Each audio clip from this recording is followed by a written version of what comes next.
네, 안녕하세요. 당신 브랜드 연구소 조연심입니다.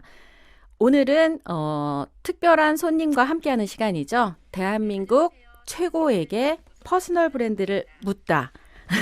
네, 대한민국 고수를 모셔서 퍼스널 브랜드를 어떻게 구축하고 만들어 왔는지를 소개하는 시간으로 준비했습니다.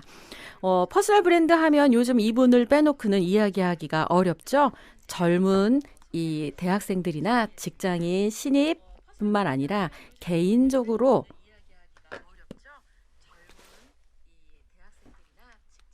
네, 지금 이 방송이 어딘가에 켜져 있어가지고 됐죠? 가요? 죄송해요. 네, 옆에 지금 소개하기 전에 막 네. 지금 방송을 들으시면서 이걸 하시느라 잠시 방송 사고가 있었습니다. 자, 그러면 대한민국 퍼스널 브랜드의 멘토, 멘토 김인숙 대표님을 스튜디오에 모셨습니다. 와. 네, 안녕하세요. 저는 퍼스널 브랜드 디렉터라는 활동명으로 활동을 하고 있는 김인숙이라고 합니다.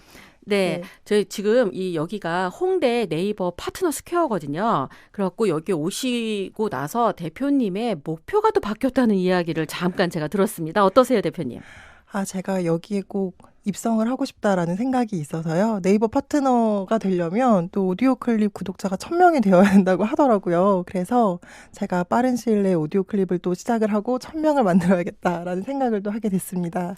네, 이 방송이 당신 브랜드 연구소, 즉 여러분의 브랜드를 만드는데 도움이 되는 분들을 초청해서 지금 이 방송을 만들고 있잖아요. 그래서 이 퍼스널 브랜드를 만들어가는 사람들에게 굉장히 많은 실전적인 노하우를 전수해주고 계신 대표님이라 저도 오늘 이 방송이 상당히 기대가 됩니다, 대표님. 저는 불러주셔서 너무 영광입니다. 자, 우선 대표님 최근 근황 좀 소개해 주시죠.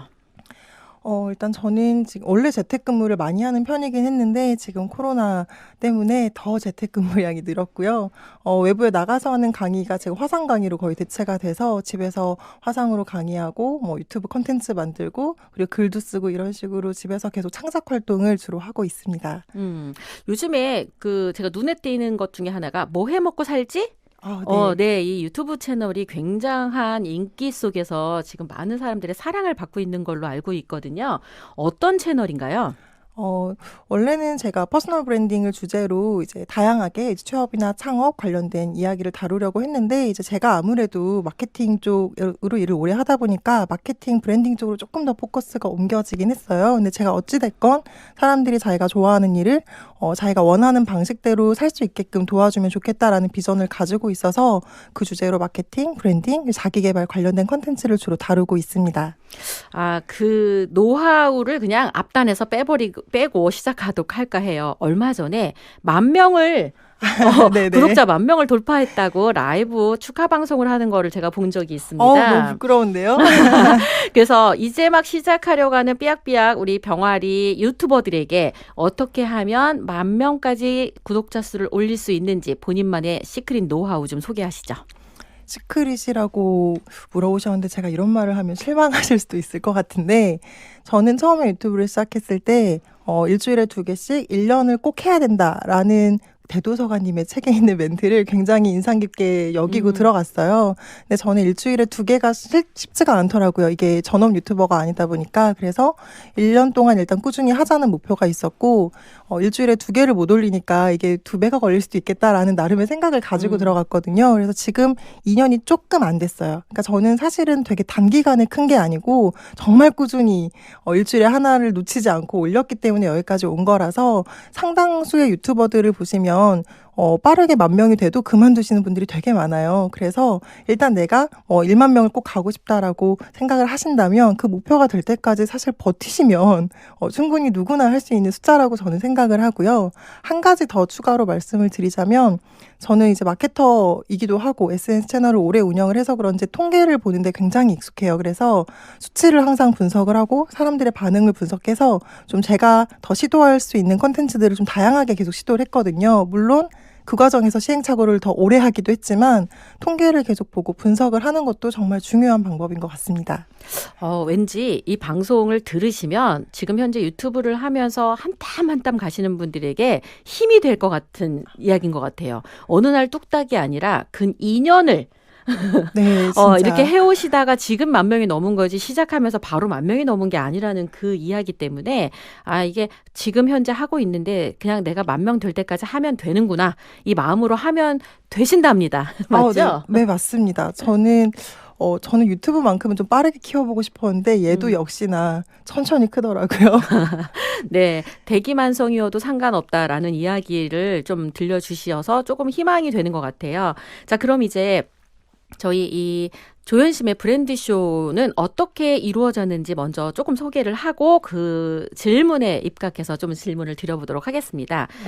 조현심의 브랜드쇼는 퍼스널 브랜드 방정식에 의해서 질문을 드립니다. 그래서 탤런트, OT로 질문을 하는데 자신이 어떻게 이런 재능을 발견해서 이 일을 하시게 됐는지, 그리고 트레이닝, 자신만의 훈련법은 어떻게 돼 있는지, 그리고 토크, 온오프라인으로 소통은 어떻게 하시는지, 타임, 시간은 어떻게 견뎌 오셨는지, 그리고 마지막 타이밍, 본인만의 때는 언제라고 생각하는지, 이 기본적인 OT를 중심으로 질문을 던지고요. 마지막에 우리 김민숙 대표님이 가지고 있는 드림, 꿈, 앞으로 이루고 싶은 꿈이 무엇인지를 묻는 방식으로 진행을 해보도록 하겠습니다. 자, 그럼 첫 번째 질문입니다.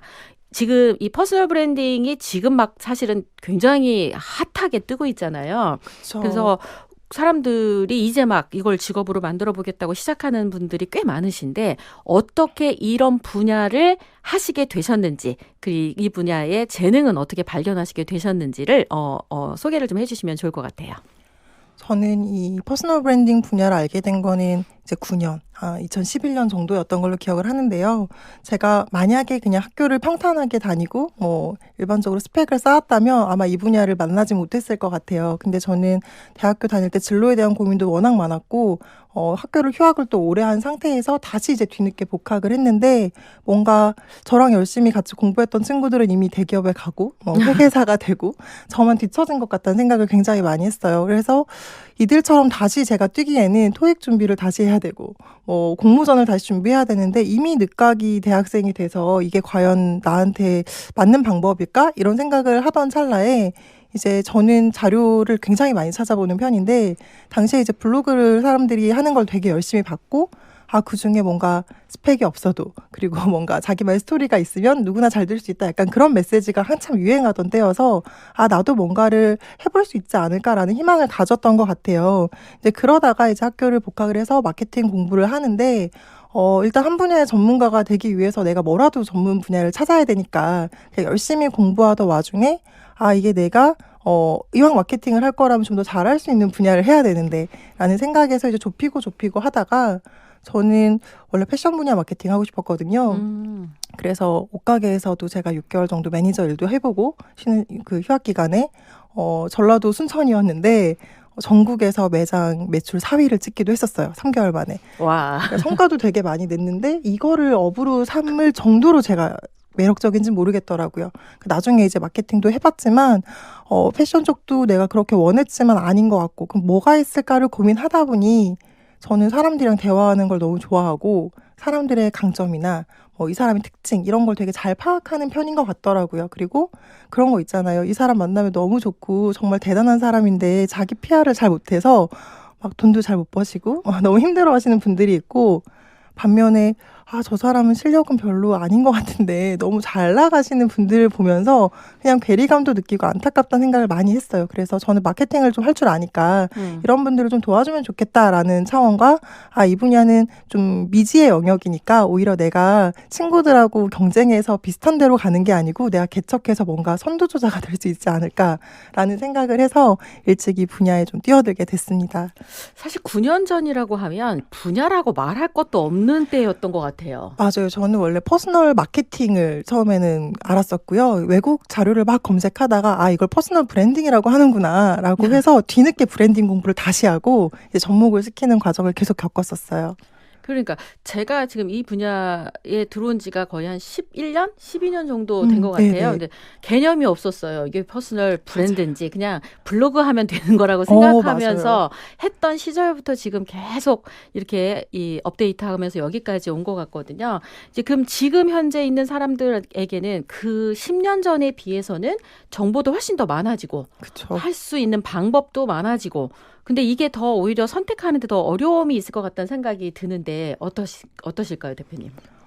저는 일단 얘기하신 대로 자료가 너무 없어서 일단 한국 책들은 절판이 다 됐더라고요. 저는 절판된 책들을 다 수집했고요. 지금 퍼스널 브랜딩 책들은 최근 몇 년간의 책은 사실 너무 많이들 내서 이제 그 책은 없지만 예전 책은 거의 다 제가 소장을 하고 있고 외국 자료들을 정말 많이 봤어요.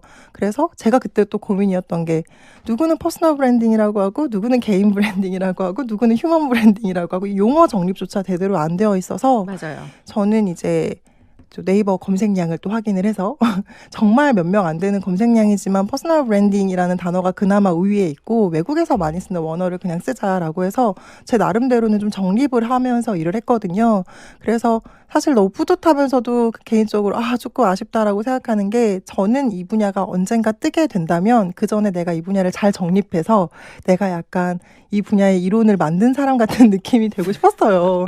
그래서 퍼스널 브랜딩 정의나 뭐 여러 가지 것들을 다 이론화, 체계화 시켜놓은 것들을 온라인에 많이 올려놨는데 이제 그런 게 무분별하게 이제 불펌, 출처 없이 많이 당하면서 개인적으로 굉장히 처음에는 마음이 쓰렸고요. 근데 네. 지금은 뭐 이제 이게 뭐 저만의 노하우는 아니니까 정말 좀 자랑스럽게 생각하고 있는 일인데요. 근데 얘기해 주셨던 질문으로 다시 돌아가면 저는 오히려 선택하는 데 있어서 정보량이 많기 때문에 자기가 이 일이 맞는지 안 맞는지를 좀 파악하기에는 분명히 용이해졌다고 생각을 해요. 왜냐하면 저는 외국에서 퍼스널 브랜딩 일을 하시는 분들 사례를 뒤져가면서 이 분야가 비전이 있을지 없을지, 그리고 국내에서 지금은 몇 분 없으시지만 나중에 사람들이 넘어온다면 어떤 사람들이 내 경쟁자가 될 것인지 이런 걸 굉장히 많이 생각을 했었거든요. 근데 제가 생각했을 때 위협적인 경쟁자는 브랜드 일을 오래 하셨던 분이 넘어오는 케이스였어요. 그러니까 기업 일을 하시다가 개인으로 넘어오는 게 조금 그런 분들이 넘어오시면 내가 조금 위험할 수도 있겠다라는 생각이 들었는데 또 그런 분들은 또 그만의 장점이 있고 또 저는 또 제가 쌓은 노하우가 있더라고요. 그래서 시작하시는 분들 입장에서 정보량이 많지만 각각의 이 일을 하시는 분들의 특성들도 좀 많이 보시고 내가 할 수 있는 포지션을 좀 명확하게 잡아가신다면 오히려 좀 혼란을 줄이실 수 있지 않을까라는 생각이 듭니다. 자, 이 대목에서 대표님이 원래 생각했다고 하는 그 언어의 정의를 좀 한번 내려보고 가고 싶은데요. 퍼스널 브랜드는 무엇이고 퍼스널 브랜딩은 무엇이라고 정의하고 싶으세요? 제가 이제 이론적으로 나름 정리해서 사람들한테 이제 배포했던 그 내용은 네. 저는 마케팅에서 이제 TOM이라고 탑 오브 마인드라고 그 사람들한테 뭔가 어떤 그 카테고리를 말했을 때 최초로 떠오르는 브랜드를 이제 얘기를 하거든요. 저는 퍼스널 브랜드란 어떤 특정 분야를 얘기했을 때 예를 들어서 퍼스널 브랜딩이라는 분야를 얘기했을 때 처음으로 떠오르는 사람 정도가 돼야 퍼스널 브랜드다라고 저는 정의를 했어요. 근데 제가 이 공부를 시작했을 때 국내에서 퍼스널 브랜드다라고 하면 조현심 대표님이 계셨거든요. 그래서 조현심 대표님이랑 다르게 가야겠다라는 생각을 저도 되게 많이 했었는데 어쨌든 저는 브랜드는 그렇게 정의를 하고요. 브랜딩은 거기에 ing가 붙은 거기 때문에 사실은 내가 그것이 되기 위해서 노력해가는 과정인 것 같아요. 사람들이 많이 오해하시는 게 유명해지기 위한 것이라고 하는데 특정 분야에서 대표하는 사람이 되려면 사실 전문성은 당연히 기반이 돼야 되고 그걸 바탕으로 이제 인지도를 쌓아야 된다고 생각을 하거든요. 그래서 뭔가 내가 한 분야의 전문가, 대표가 될 수 있게끔 실력도 열심히 키워나가고 동시에 이제 인지도도 같이 만들어 나가는 활동을 퍼스널 브랜딩이라고 저는 생각합니다. 네, 오늘 이 방송을 들으시는 분들은 아마 오늘 이 퍼스널 브랜드에 대한 지식이 한층 올라갈 거라는 그런 기대가 딱 생기는데요. 지금 방송 듣고 계신 분이 질문을 주셨습니다. 보고 싶다라는 님이 마케팅의 자질과 성격이 궁금해요? 라고 이렇게 질문을 하셨네요. 제가 아무래도 제 유튜브 구독자분들이 마케터 지망생들이 많아서 비슷한 질문을 정말 많이 받고 제 유튜브에도 이미 올라가 있는데요.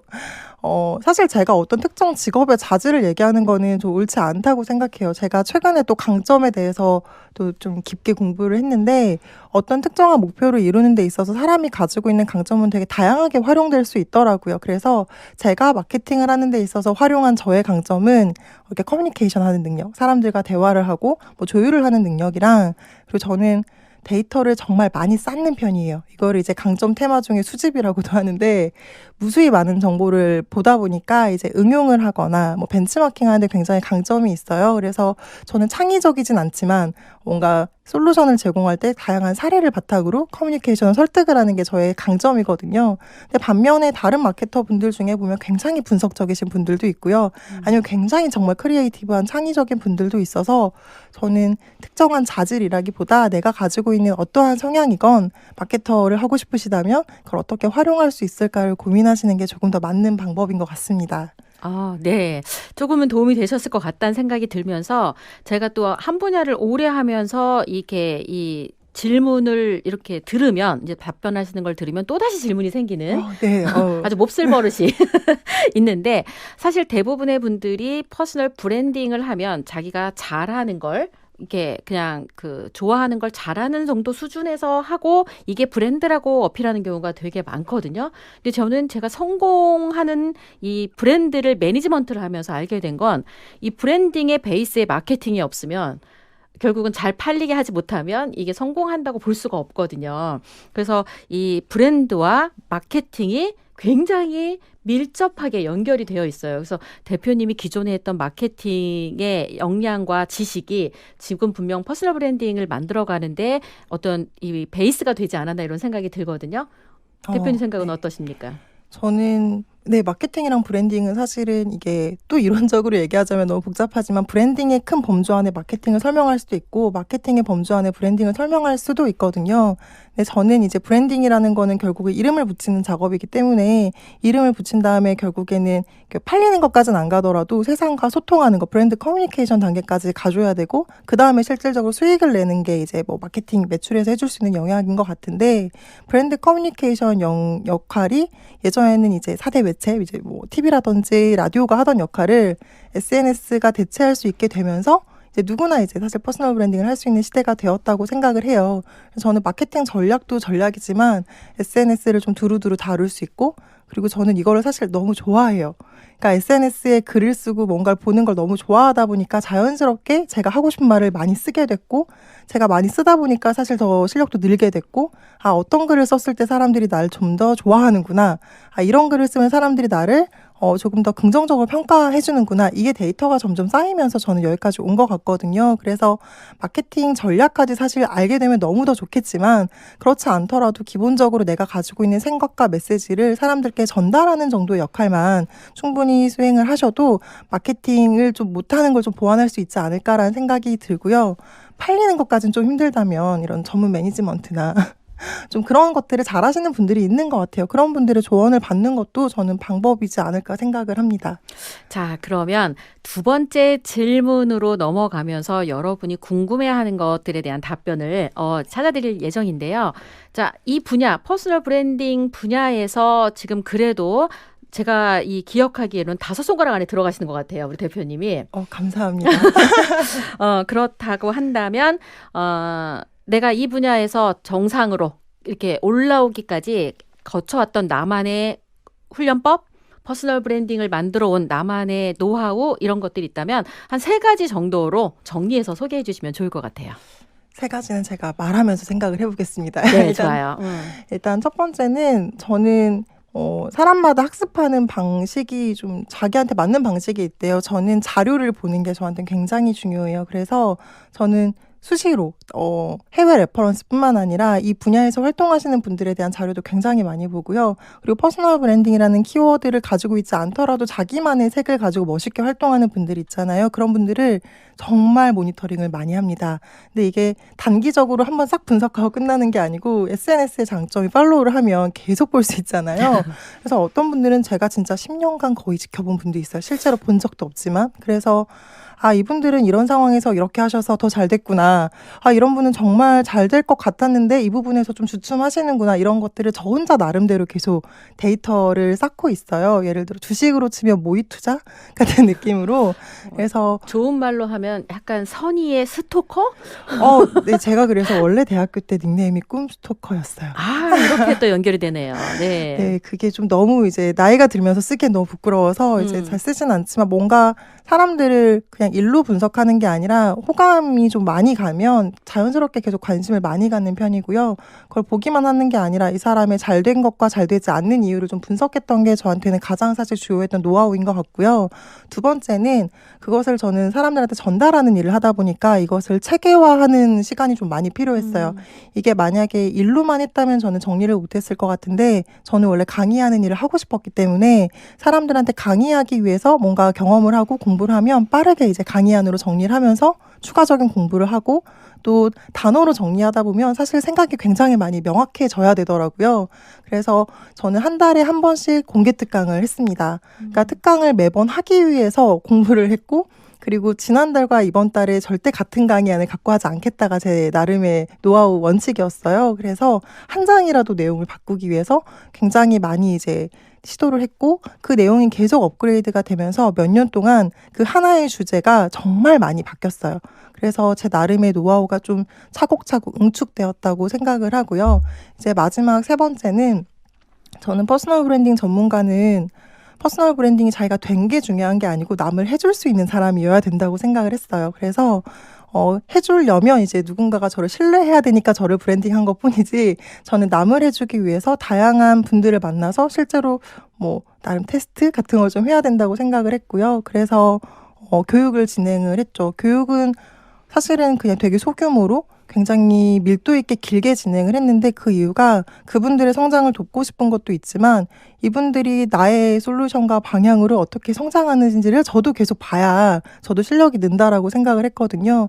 그래서 한 7년 정도 멤버십 베이스로 사람들을 계속 코칭을 했던 게 저한테 정말 많이 쌓여서, 이제 이런 성향의 이런 분야의 이런 케이스면 이럴 수 있겠다라든지, 예전에 이러이런 친구가 되게 아무런 방향도 없었는데 지금 몇 년도 이렇게 많이 성장했어요 라는 사례를 갖게 된 게 저한테는 가장 강력한 지금의 경쟁력이 되지 않았나라고 생각을 합니다. 와, 이게 그냥 말씀을 하시면서 정리해내는 능력이 끝내주시네요. 눈을 지금 계속 굴리면서 그러니까 정리를 이게 하고 있습니다. 맞아, 이게 방송으로 보면 되게 재밌을 것 같아요. 막 네. 정리하는 모습이, 머리가 이렇게 굴러가는 모습이 보이셔. 자, 결국 김인숙 대표님이 만들어가는 퍼스널 브랜딩 노하우의 세 가지는, 첫 번째, 자료 분석 능력이 굉장히 탁월하신 것 같아요. 리서치 능력이라고 봐야 되고요. 검색 능력이기도 한 것 같아요. 그렇죠? 네, 맞습니다. 검색 능력이 탁월하다. 두 번째, 체계화시키는 능력, 정리 능력이 굉장히 탁월하신 것 같다. 그렇죠? 그리고 세 번째, 실제 내 스스로 나를, 이 브랜드 만들어가는 거를 넘어서 전문가라고 칭하려면 다른 사람을 만들어줄 수 있을 만큼이 되어야 된다. 그리고 실제 그걸 하면서 7년 정도의 임상이었죠. 네, 그렇죠. 임상을 거쳐서 지금은 굉장히 다양한 사례의 퍼스널 브랜딩을 만들어준 노하우가 쌓여서 오늘날에 김인숙 대표님이 이 자리에 있는 게 아닌가 싶은데, 어떻게 정리 마음에 드세요? 너무 명확하게 정리를 해주셔서 역시 인터뷰 많이 하셨던 노하우가 이렇게 느껴지니까 정말 신기합니다. 그러시구나. 그 또 대표님에게 그 묻고 싶었던 질문 중에 하나가, 가장 인상적으로 내가 퍼스널 브랜드 매니지먼트를 해준 성공 사례가 있다면 어떤 게 있는지 한번 소개 좀 해주세요. 제가 퍼스널 브랜딩을 주제로 질문을 받으면 항상 이제 있는 질문인데, 사실 저는 제일 답하기 힘든 질문인 것 같아요. 왜냐하면 네. 만약에 정말 유명한 분들만 했다면 사실 그중에 특정 분들을 얘기할 수 있겠지만, 저는 정말 어떻게 보면 일반인, 자기 일을 열심히 하시는 분들을 계속 해왔기 때문에 그들 중에 누군가가 더 잘 됐다, 안 됐다의 기준도 사실은 없고, 더 애착이 가고 안 가고도 사실은 없거든요. 그래서 누군가를 탁 집어서 말하는 건 사실 조금 힘들고요. 그냥 케이스를 좀 뭉뚱그려서 설명을 드리자면, 저는 두 가지 케이스가 있는 것 같아요. 하고 싶은 일이 없어서 그걸 찾는 것부터 시작하고 싶어서 저를 찾아온 분들이 있고요. 내가 하고 있는 일을 할 수 있는 일은 있는데 이걸 어떻게 해야 하는지 몰라서 찾아왔던 분이 크게 두 가지 케이스가 있었어요. 현재는 이미 잘 나가고 있는데 더 잘 나가고 싶어서 오시는 분들이 사실은 더 많은데, 그래서 과거의 두 케이스를 보면 제가 마음이 쓰였던 곳은 뭘 해야 될지 몰라서 찾아왔던 사람들인 것 같아요. 그게 굉장히 어렵긴 한데 저랑 막 몇 달 동안 이게 맞을지 저게 맞을지 막 고민도 하고 막 우울했다가 뭐 갑자기 잠수도 탔다가 저한테 6개월 뒤에 다시 문자도 왔다가 약간 정말 이게 같이 고민했던 친구들 중에서 다는 아니지만 몇몇 친구들은 자기만의 분야를 찾아서 적어도 좀 재미있고 즐겁게 좋은 영향력을 끼치면서 일을 하고 있거든요. 그래서 그 친구들이 가끔 이제 또 다음 레벨로 갔기 때문에 뭐 자기의 비즈니스를 하거나 뭔가 직장 생활할 때 문제가 있거나 이러면 저를 찾아오거나 연락을 주는데 예전 얘기를 하면서 고맙다는 얘기를 해줄 때가 있어요. 그때가 사실 가장 뿌듯하고 내가 진짜 멋 모를 때 얘들이 찾아와 줬는데 같이 커간 느낌이 있어서 약간 동지애 같은 걸 느끼는 것 같습니다. 우리 뭐 해 먹고 살지 유튜브 채널 닉네임이 그냥 나온 게 아니라는 생각이 들어요. 맞아요. 그 고민을 하는 분들을 정말 많이 만났어요. 네. 그래서 결국은 내가 자주 만나고, 그다음에 다른 사람의 고민을 어떻게 해결해 주겠다라고 하는 그 지점에 가장 효과적으로 답해 줄 수 있는 전문가이기 때문에 지금 이 퍼스널 브랜드를 처음 시작하려고 하는 사람들에게 훨씬 더 사랑을 많이 받고 있는 게 아닌가 이런 생각이 듭니다.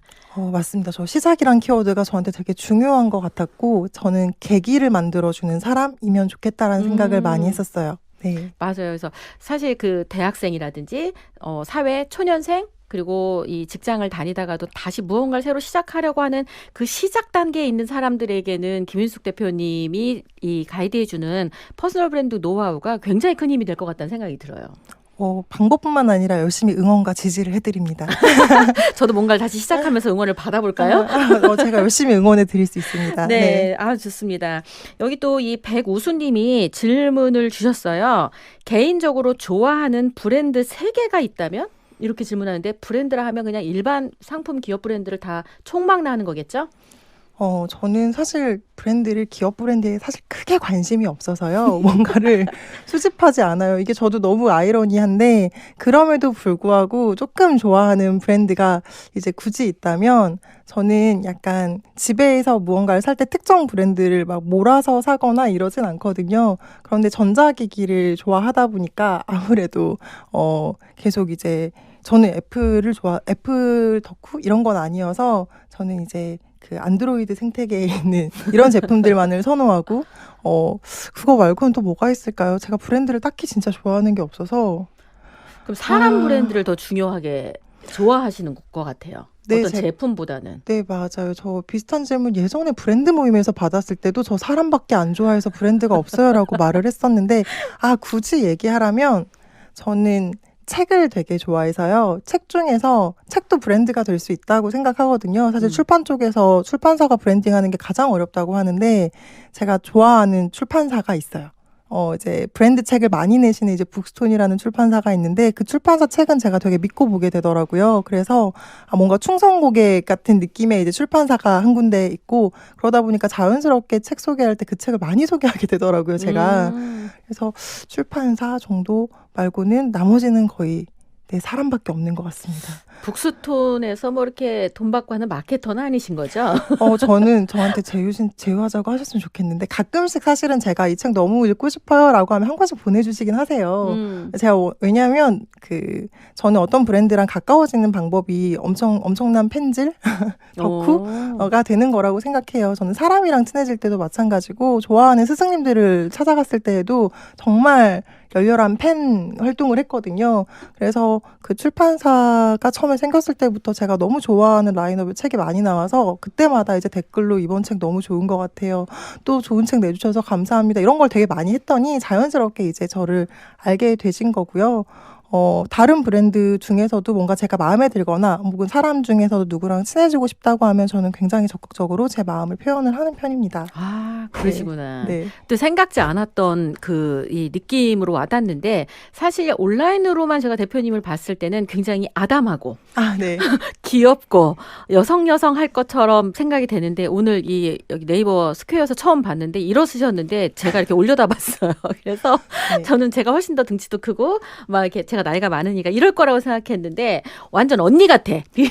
제가 많이 크죠. 네, 엄청 크시더라고요. 그래서 이게 또 보여지는 그 이미지랑 또 실제 이 온라인과 오프라인에 가지고 있는 이 영향력이 또 이렇게 되게 다르다. 그래서 만남을 통해서 이 새로운 이 뭐랄까 돌파구를 찾는 분들이 되게 많을 것 같아. 만나면 되게 안정감이 있고 안심이 되는 듯한 이 느낌이 있거든요.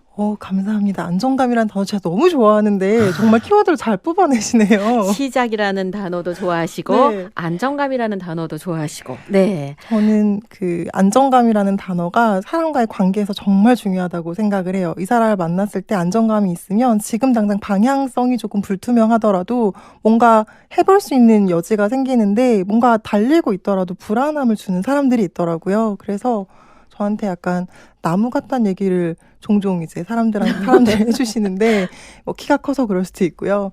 그 단어를 굉장히 좋아합니다. 아, 다행이네요. 네네. 저기 우리 김아진 아나운서가 두 분 만남은 처음이신가요? 네, 처음입니다. 맞아요. 제가 열렬히 이렇게 팬처럼 막 활동을 많이 하고 대표님 거 진짜 페이스북 좋아요를 10년 동안 눌렀을 거예요. 진짜 많이 보는데 되게 한 번 뵙지 않는, 그러니까 한 번이라도 인사를 나누지 않은 분한테는 좀 적극적으로 뭔가 이렇게 댓글을 다는 게 좀 뭐라고 그러지? 약간 부끄럽다고 해야 되나? 그리고 이분이 나를 어떻게 생각할지 모른다는 생각이 조금 있어서 잘 못 그랬고요. 대신 오프라인에서 한 번 만남이 있으면 그 뒤부터는 제가 굉장히 적극적으로 대표님께도 댓글도 달고 인사를 아마 하게 되지 않을까 싶습니다. 그렇군요. 지금 우리 또 김아진 아나운서가 질문을 하셨습니다.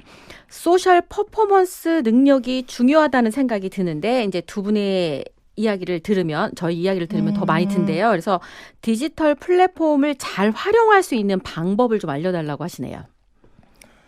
저는 이거는 나름의 매뉴얼이 있는데요. 첫 번째는 SNS 중에서 나한테 가장 잘 맞는 걸 찾는 게 중요한 것 같아요. 사람들이 자꾸 휘둘려요. 저도 사실 휘둘리는데 누가 인스타그램으로 대박 냈다 그러면 인스타그램을 열심히 해야 되나? 누가 네이버 블로그로 다시 열심히 한다고 하면 블로그를 다시 살려야 되나? 저는 이제 모든 SNS를 사실 다 하고 있어서 사람들이 저처럼 다 하고 싶어 하는 경우가 있는데 저는 직업상 이 모든 걸 다 해야지 노하우를 알려줄 수 있다고 생각해서 사실 전 다 하는 거거든요. 그래서 권장을 할 때에는 하나만 제대로 하시는 게 일단 중요하고 플러스 하나 정도 나중에 더 하실 수 있는 역량이 생기시면 확장을 하시는 걸 전 추천을 합니다. 그래서 SNS나 온라인 플랫폼마다 특징들이 다 있어요. 그래서 그 플랫폼에서 잘 됐다고 하시는 분들의 사례를 조금 분석을 해보시면 내가 따라갈 수 있을지 없을지가 조금 감이 나옵니다. 그래서 SNS 플랫폼을 하나를 명확하게 정하시는 거. 그리고 두 번째는 이제 콘텐츠를 만드는 능력인데 전 또 여기에서 많이 의아한 게 콘텐츠를 자기가 만들고 싶은 대로 만드는 분이 너무 많아요. 아까 좋아하는 거 그냥 네. 하면서 직업이 될 거라고 생각하는 거랑 같은 맥락이죠. 근데 이제 디지털 플랫폼을 활용하는 이유는 누군가한테 내 이야기를 전달하고 뭔가 소통하고 커뮤니케이션 하기 위함이잖아요. 그래서 내가 이것을 올려서 누군가가 봐줘야 되는데 그럼 누가 봐줬으면 하는지 그 사람들은 어떤 내용을 원하는지 혹은 어떤 디자인을 원하는지까지도 사실 신경을 써야 하는데 그냥 내가 예쁘다고 생각하는 색깔과 폰트와 이야기를 담아서 뭐 100일을 올린다고 해서 사실 성과가 나진 않거든요. 그래서 이제 컨텐츠를 만드실 때 특정 내 분야의 주제를 명확하게 정하는 것도 굉장히 중요하지만 그것을 전달하는 방식에 대해서도 충분히 공부를 하셔야 된다고 생각합니다. 내가 가지고 있는 능력만 가지고 하시면 안 되고요. 여기서는 사실 공부를 많이 하셔야 돼요. 요즘에 너무 트렌드가 빠르고 감각적인 분들이 많기 때문에 저는 디자인 공부도 정말 많이 했고 툴도 되게 많이 공부해서 다루거든요. 그렇게 하시는 게 중요하다고 생각을 하고요. 이제 마지막 세 번째가 아까 유튜브 노하우랑 같은 맥락인데 이제 버티는 겁니다. 그러니까 꾸준히 계속 하는 게 진짜 중요한 것 같아요. 그래서 휘둘리지 않고 내가 인스타그램을 하다가 갑자기 페이스북으로 가야겠다라고 생각을 하신다거나 유튜브를 하다가 오디오 클립이 더 나을 것 같아 라고 하시기보다는 뭔가 내가 결정을 하셨다면 그 분야에서 내가 어느 정도 목표치에 도달할 때까지는 계속 분석을 하시면서 좀 꾸준히 하시는 게 가장 중요한 방법이라고 생각을 합니다.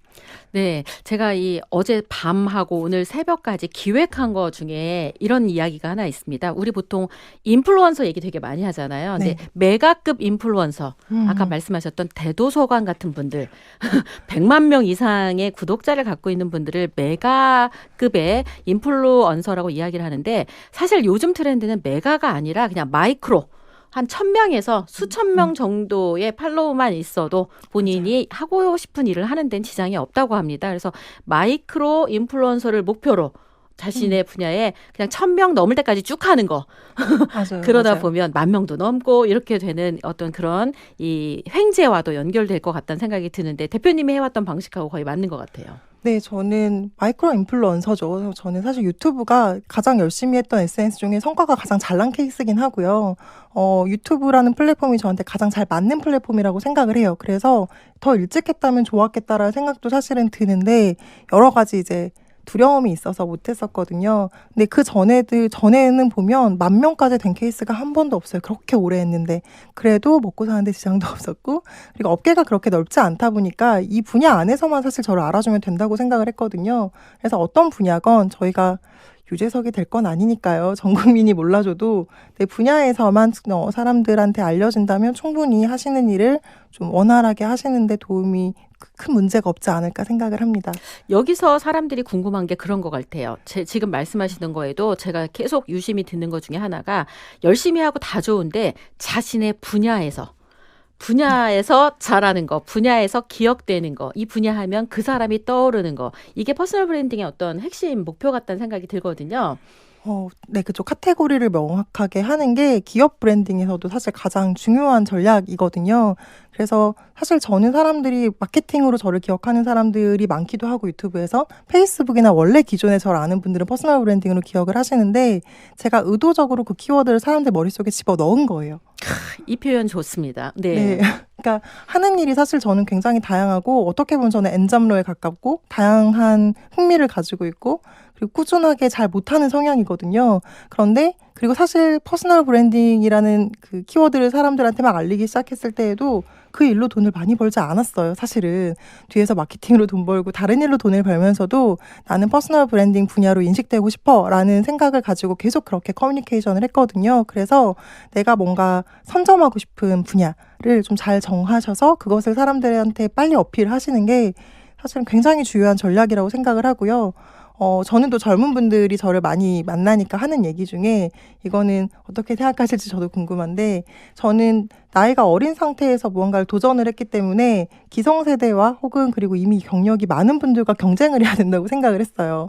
연차가 저희는 중요하지 않다고 생각을 해서 그럼 내가 오래 하지 않아도 10년이 쌓이지 않아도 그분들보다 뭔가 앞서 나갈 수 있는 분야를 찾기 위해서 이미 잘하고 계신 업계의 이제 어른들을 분석을 해서 그분들이 안 쓰는 키워드를 많이 찾았어요. 그래서 제가 그때 찾았던 단어가 이제 SNS였어요. 그때 조현심 대표님은 블로그 쪽을 굉장히 열심히 잘 하고 계셔서 블로그는 내가 건드리면 안 되겠다. 블로그랑 출판은 내가 못 건드리니까 블로그와 출판을 제외한 저는 책을 안 내고도 막 퍼스널 브랜딩 할 수 있다가 저한테 나름 중요한 이슈였거든요. 그렇게 자기 분야를 조금 더 차별화시키는 것까지 하신다면 충분히 경력을 쌓아가시면서도 내 브랜드 파워가 쌓이지 않을까라는 생각을 합니다. 야, 오늘 이 방송 들으시는 분들은 노하우가 점점점 그죠? 제가 탈탈 털어내고 있는 거 맞죠? 네, 지금 거의 다 꺼내고 있는 것 같아요. 네. 네. 자, 그러면 지금 사실 이 온오프라인으로 소통이 되게 중요한 시대잖아요. 대표님이 꾸준하게 하고 계신 어떤 그 소통법이라든지 뭐 어떤 모임 같은 게 있다면 어떤 게 있을까요? 저는 이제 원래 수업을 했으니까요. 이제 수업을 한 사람들이 제가 이제 해외 사례를 많이 보다 보니까 오래전에 이제 외국에서는 이미 뉴스레터랑 멤버십 커뮤니티가 워낙 유행을 했어요. 지금 우리나라 이제 작년 정도부터 이제 핫해지고 있는 것 같은데 그 방법을 쓰고 싶었는데 뉴스레터는 제가 그 한국 서비스가 없어서 외국 걸 쓰는데 너무 어렵더라고요. 그래서 멤버십만큼은 도입해보자라고 해서 수업을 6주에서 8주를 하고 나면 보통 끝나는데 저는 그들을 이제 단톡방에 묶었죠. 그리고 기수가 한 명씩 쌓일 때마다 모두를 묶었어요. 그리고 주기적으로 오프라인 행사를 했습니다. 그래서 처음에 저를 한 5년 전에 만났던 분들도 이제 저를 계속 만날 수 있게끔 그리고 그들이 서로 섞일 수 있게끔 하는 멤버십 커뮤니티를 이제 운영을 계속 해왔고요.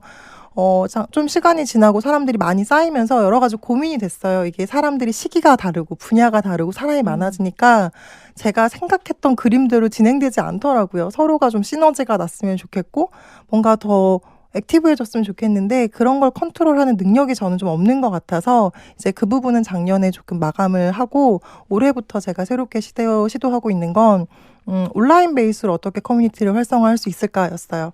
그래서 제가 기존에 독서 모임도 제가 한 7년 정도 운영을 했는데 그 독서 모임을 운영하면서 가졌던 커뮤니티 운영 노하우, 온라인 베이스 커뮤니티 운영 노하우를 지금 유튜브에다 잘 접목을 시켜서 일단 유튜브 10,000명이 될 시점에 제가 오픈 채팅방을 열었고요.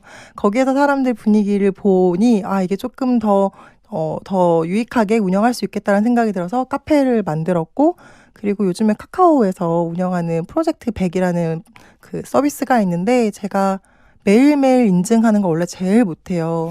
그래서 일주일에 한 번씩 하라고 하면 몰아서 하는데, 매일매일 꾸준히 하는 걸 제일 못하지만 사람들은 또 이걸 좋아하시는 것 같아서 지금 시즌2인데 이제 막 오픈을 해서 같이 운영을 하고 있습니다. 그래서 꾸준히 뭔가 콘텐츠를 만들지만 사람들이 같이 참여할 수 있는 것을 굉장히 많이 만들려고 노력을 하고 있고요.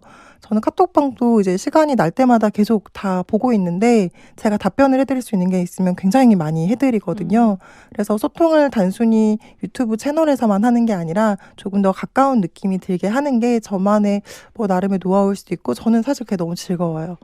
네, 너무 재밌어요. 이거 제가 본받아야 될 것 같아요. 저는 우리 그 김인숙 대표님에 비해서 거의 15년 이상이 올더하거든요. 그러다 보니까 이 노안도 오고 이래가고 카톡에 답변 쓰는 게 쉽지가 않아요. 저는 이제 PC 카톡으로 이제 보통 키보드를 치지만, 네, 그럴 수 있습니다. 네, 대표님은 실제로 뵈면 오히려 더 많은 노하우를 주실 수 있으니까요. 그러니까 이게 자주 만나야 되는데 이 코로나가 또 복병이 그쵸. 이렇게 터지면 못 만나죠. 하여튼 온오프라인으로 소통법이 바뀌고 있고 온라인으로도 꾸준하게 사람들과 친근하게 만나는 게 되게 중요하다는 거를 우리 대표님의 이야기를 들으면서 또 한 번 생각하게 되네요. 자, 그러면 지금까지 그래도 아까 한 9년 정도 이 분야를 일하시면서 자기의 이름으로 그리고 자신의 전문성으로 어딘가에 속하지 않고 먹고 사는 게 사실 쉽지 않잖아요. 네, 그쵸. 굉장히 긴 시간 견디시면서 대표님이 이 자리에 오게 한 어떤 노하우, 무작정 견뎌라, 이게 또 말이 안 되잖아. 그래서 어떤 그런 본인만의 시간을 견디는 지혜가 있다면 어떤 게 있을까요? 일단 뭐 어떻게 여기까지 버텼냐, 계속 먹고 살았냐를 물어보시면 제가 정리를 해봤어요. 나는 어떻게 계속 먹고 살았나. 그러니까 저한테 뭔가 어쨌든 일을 주는 사람들이 계속 있었기 때문인데, 일을 주는 루트가 크게 2가지더라고요. 온라인으로 검색해서 찾았다. 그리고 지인이 추천해줬다. 그래서 온라인으로 계속 검색할 수 있게끔 콘텐츠를 계속 만들었던 게 사실 저한테는 이걸 버티게 해준 가장 큰 원동력이었던 것 같고요.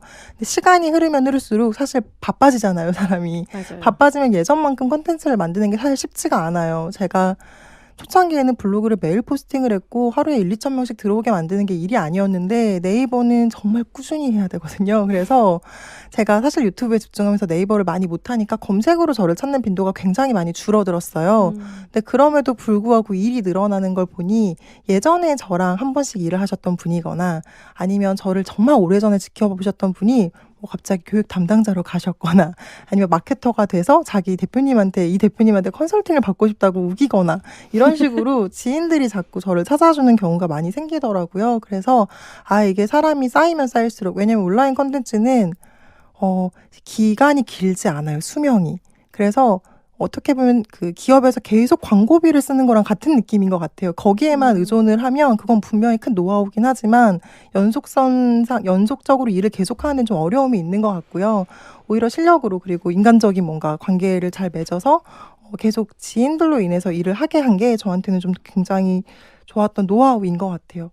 네, 지금도 제가 코로나 이 시국에 일을 계속할 수 있었던 이유는 누군가의 추천 때문이었거든요. 그래서 저는 그 2가지가 가장 중요하지 않을까라는 생각을 하고요. 또 한 가지만 좀 덧붙여서 설명을 하면, 자기만의 확신이 중요한 것 같아요. 저는 이게 뭐 가지라고 해서 가질 수 없는 건 알지만, 저는 처음에 일 시작했을 때 저희 집에서 너무 걱정을 하셨어요. 친구들도 너무 걱정을 했어요. 너 대체 왜 그러냐. 그래서 제 동생은 언니 공부시켜놨더니 지금 취업 안 하고 뭐하냐, 뭐 이런 얘기를 진짜 많이 했는데, 저희 아버지한테도 그랬거든요. 몇 년만 좀 기다려주면 안 되겠냐. 내가 몇 년은 돈을 못 벌어다 주는데 나중에 내가 진짜 잘 벌어다 줄 테니까 좀 기다려달라는 얘기를 계속 했던 것 같아요. 이게 굉장히 저는 잘 될 거란 이상한 확신이 있었어요. 근데 이상한 확신 속에는 트렌드 분석도 있었고요. 경쟁사 분석도 있었고요. 그리고 저는 꾸준히 노력할 만한 자신이 있었기 때문에 내 스스로가 믿음을 가지고 뭔가를 추진하지 않으면 쉽게 흔들리고 주저앉는 것 같아요. 그래서 나 스스로를 조금 많이 믿고, 그리고 그게 조금 어렵다면 같이 의지하고 지지해 줄 수 있는 동료들을 만든다거나 여러 가지 방법으로 좀 나아갈 수 있는 힘을 키우시는 게 중요하지 않을까 생각을 합니다. 지금 막 점점 이렇게 알진 이야기들이 막 쏙쏙 나오고 있어요. 그 와중에 이 질문은 대신 드려야 될 것 같아. 232323님이 아, 네네. 누군지 혹시 아세요? 아니요, 잘 모르겠습니다. 온라인 커뮤니티를 운영하기 전에 팬을 만드는 게 진짜 중요한 것 같아요. 커뮤니티 만들기 전 초기에는 콘텐츠에 가장 신경을 많이 쓰셨나요? 아니면 소통을 먼저 잘하셨나요? 사실 두 개는 세트죠. 세트인데, 왜냐면, 근데 둘 중에 뭐 닭이 먼저냐, 달걀이 먼저냐인데, 콘텐츠가 먼저 있어야 사람들이 저를 일단 봐주니까요. 그래서 콘텐츠를 만드는데 일단 집중을 했고요. 거기에 이제 댓글이 달렸을 때 이제 그것을 열심히 얼마나 성심성의껏 답을 하느냐의 문제인 것 같은데, 예전에 블로그를 할 때 약간 생긴 습관인 거죠. 블로그에서 댓글은 정말 필수가 거의 방법이거든요. 블로그를 키우는 노하우가 다른 분들한테 가서 댓글을 꼭 달아야 되고 내 거에 답글은 꼭 달아야 되고 이런 게 사실은 너무 당연한 노하우였어서 전 유튜브나 이런 커뮤니티를 키울 때에도 사실 사람들이 댓글을 달아주시면 답을 너무 달아드리고 싶고 간혹 제가 답을 정말 못 다는 경우는 너무 답변하기 힘든 어려운 질문일 때 고민을 너무 오래 하다가 놓치는 경우는 있는데 이동을 하거나 짜투리 시간에는 거의 댓글만 저는 보고 있거든요. 그래서 일단은 내가 소통하고 싶은 주제를 컨텐츠로 잘 만드는 게 우선인 것 같고요. 그리고 거기에 뭔가 반응하시는, 뭔가 필요로 하시는 분들의 의견이나 피드백을 외면하지 않고 거기에 뭔가 답을 해드리는 정도만 해도 충분히 소통은 잘 되는 거라고 생각을 합니다. 그러니까 팬과 컨텐츠는 한 합이다. 그러니까 누가 먼저 할 것도 없지만 그래도 일단 내가 먼저 이런 사람이다라고 알리는 컨텐츠를 먼저 만드시고 거기에 반응하시는 분에게 다시 또 반응을 보이면서 이어간다면 팬층이 확보된다 이렇게 볼 수 있는 거죠? 네, 맞습니다. 네. 네. 저기 아까 23232323님 저 소피아입니다 이러시는데. 네, 소피아님은 알고 있습니다. 이게 닉네임을 바꿔서 들어오시더라고요, 젊은 분들은. 네. 그래서 이름을 기억을 하고 있습니다. 자, 이제 거의 이 막바지 질문 들어가야 될 것 같습니다. 대표님 요즘 인생의 절정기인가요? 아니요. 한참 열심히 달리고 있는 중입니다. 그러면 대표님이 생각하는 나의 타이밍 최고의 때는 어떤 모습일 때라고 생각하세요?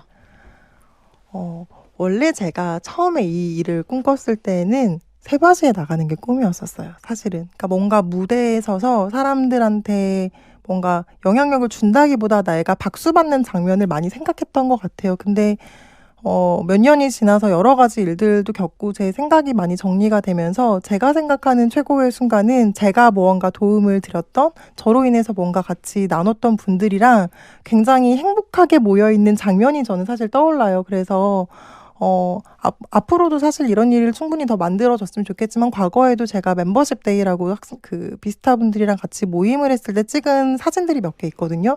근데 저는 최고의 순간이라는 질문을 해주셨을 때 그때 찍었던 저희 파티 사진들이 몇 개가 떠오르더라고요. 그러니까 그때가 저의 절정은 아니었으나 제가 이 일을 하는 가장 큰 행복한 순간, 그리고 가장 기억에 남는 순간이었던 것 같아서 앞으로도 특정 한 시점을 절정으로 만드는 게 아니고 계속 사람들과 뭔가 같이 기쁨을 나누고 뭔가 같이 응원하는 그런 자리를 많이 만들고 싶어요.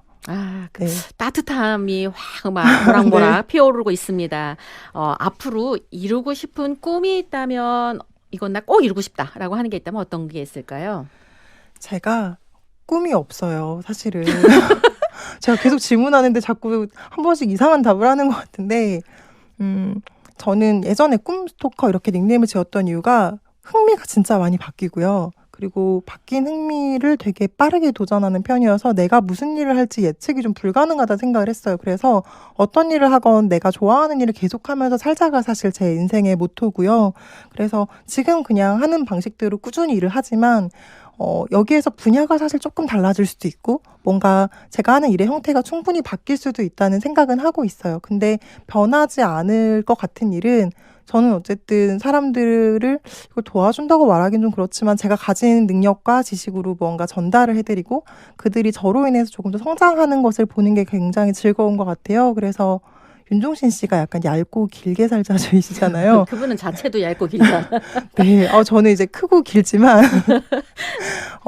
얇고 길게 제가 좋아하는 일을 계속 하는 게 목표고요. 그래도 단기적인 목표를 조금 생각을 해봤을 때는 유튜브 1만 명이 원래 단기적인 목표였거든요. 그 다음은 사실 세팅하지 않았어요. 그냥 이 정도도 충분히 만족하고 여기서 크면 크는 대로 너무 행복할 것 같고 저는 몇 년간 계속 도전하지 못했던 일이 책을 내는 거였어요. 대표님은 너무 매년 잘 내시지만 너무 신기했어요. 어떻게 매년 저렇게 되시지?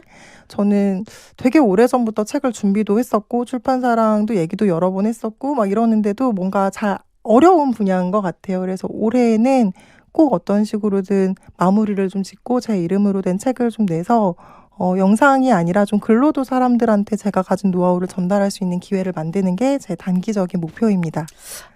이 방송을 듣고 계신 분에게 공개적으로 요걸 좀 힘을 발휘하게 하기 위해 책 나오시면 첫 번째 저자 인터뷰는 당신 브랜드 연구소에서 앵콜로 모시도록 하겠습니다.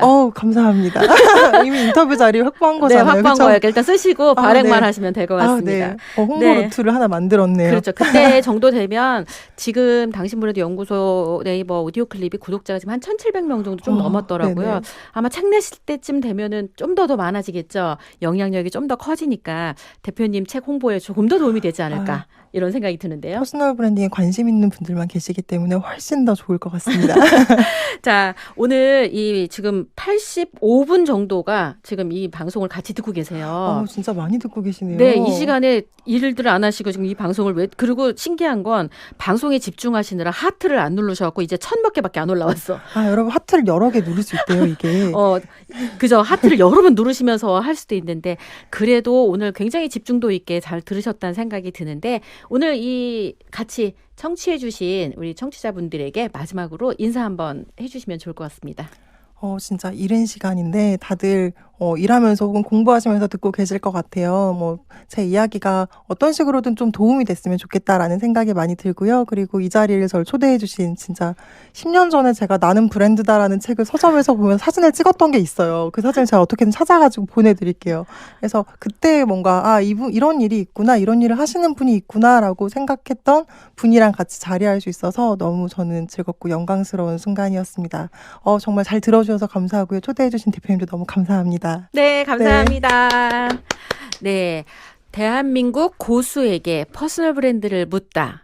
지금 무언가를 시작하는 단계 그리고 거기에서 다시 시작하려고 생각하시는 지금 현재에서 또 다른 시작을 하려고 하는 분들에게 굉장히 큰 힘을 주는 방송이었다는 생각이 들고요. 우리 김인숙 대표님과 만나고 함께 만들어가는 과정이 굉장히 안정적으로 그리고 편안하게 오래 갈 수 있는 그런 솔루션을 함께 만들어가는 분이라는 생각이 들어서 저도 굉장히 안정감이 드는 그런 방송이었다고 여러분에게 말씀드리고 싶습니다. 오늘 이 방송을 통해서 퍼스널 브랜드를 또다시 새로운 시각에서 여러분이 만나실 수 있을 것 같다는 생각이 드는데 오늘 이 방송은요. 바로 매주 수요일 다시 업데이트 되는 거 아시죠? 수요일 날 다시 업데이트 되니까 많이 들어주시고요. 그리고 네이버에 검색을 하시면 또 포스트 채널에 이 인터뷰 후기가 상세하게 발행될 예정이니까 또 많이 글로도 이 인터뷰 내용을 들으실 수 있을 것 같다는 생각이 듭니다. 자, 대한민국 고수에게 퍼스널 브랜드를 묻다 조현심의 브랜드쇼로 진행된 당신 브랜드 연구소 오늘은 여기까지 하도록 하겠습니다. 함께해 주셔서 고맙습니다. 입니다. 입니다. 입니다. 입니다. 입니다.